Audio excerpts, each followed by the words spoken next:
Hello! Hi friends. ఆ పరమశివుని యొక్క రూపం కాలభైరవ రూపం.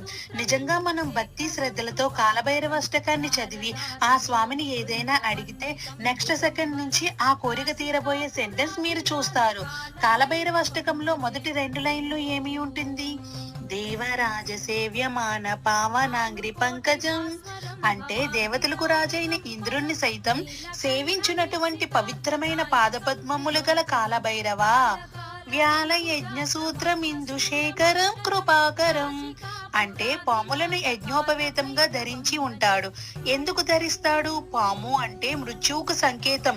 ఆ మృత్యువును సైతం యజ్ఞోపవేతంగా ధరించిన మృత్యుంజయుడు అని అర్థం. కృపాకరం అంటే మన అందరి యందు కృపను కలిగిన వాడు, ఆ ముక్కంటి. ఇంతటి గొప్ప కాలభైరవ అష్టకాన్ని వీలైతే రోజూ చదువుదాం. సబ్స్క్రైబ్.